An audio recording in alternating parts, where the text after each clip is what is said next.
தமிழ்நாட்டினுடைய ஒரு ஃபேவரட்டான டிஃபன் வெண்பொங்கல்.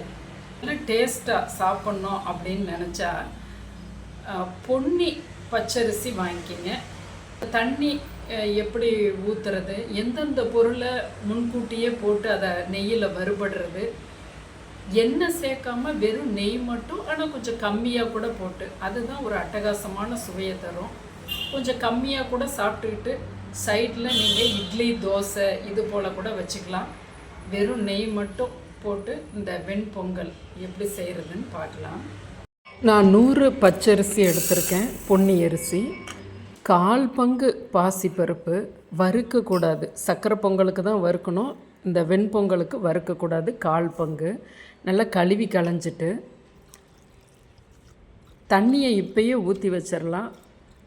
5 பங்கு தண்ணி, அரை மணி நேரம் ஊறி வரட்டும். பருப்புக்கு கணக்கு இல்லை. இப்போ அரை மணி நேரம் கழித்து அதுக்கு தேவையான உப்பை போட்டுக்கிறோம். கண்டிப்பாக பெருங்காய பொடி தூள் கொஞ்சமாக போட்டுக்கலாம். கொஞ்சம் சும்மா ஒரு சிட்டிகையில் 3ல் 1 பங்கு மஞ்சள் பொடி, கொஞ்சம் எண்ணெய் போட்டு பொங்கி வராமல் இருக்க ஆவி வந்ததுக்கப்புறம் வெயிட்டை போட்டு 2 விசில் 30% அனலில். இப்போ பாருங்கள், நல்லா குழைவாக இருக்கும், தண்ணி நிற்காது, புட்டு போல் கெட்டியாக பாறையாகவும் இருக்காது. இந்த இடத்துல முக்கியமாக பால் போடணும், நிறையா போடக்கூடாது. நிறைய பால் போட்டோம்னா தனித்தனியாக பிரித்து விட்டுரும் பொங்கலை. பால் போடாமல் இருந்தாலும் பாறை மாதிரி கெட்டிப்பட்டுரும். இந்த இடத்த நீங்கள் அண்டர்லைன் பண்ணி புரிஞ்சுக்கணும். இப்போ நம்ம கொஞ்சமாக நெய் போட்டு இப்படி வரிசையாக நீங்கள் 1 by 1 வறுக்கும்போது அது டேஸ்ட் அலாதியாக இருக்கும். முதல்ல முழு மிளகு, அது மேலே எலும்பி வந்ததுக்கப்புறம் இஞ்சி, அதுக்கப்புறம் ஜீரகம், எல்லாம் நீங்கள் எடுக்கிற குவான்டிட்டிக்கு தகுந்த மாதிரி அதிகப்படுத்திக்கிங்க. 1 பச்சை மிளகாய், முந்திரி பருப்பு.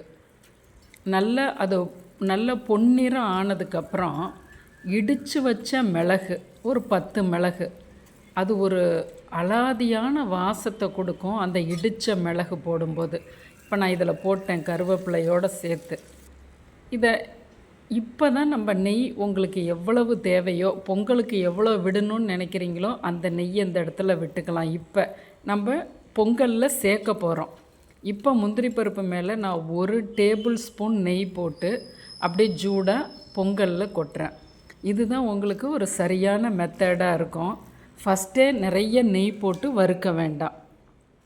நல்ல ஒரு கிளறி கொடுத்து ஹாட் பாக்ஸில் வச்சிட்டிங்கன்னா மதியத்துக்கு கூட, அதாவது ஒரு 4 மணி நேரம் கழித்து கூட கொழப்பாக இருக்கும் நல்லா.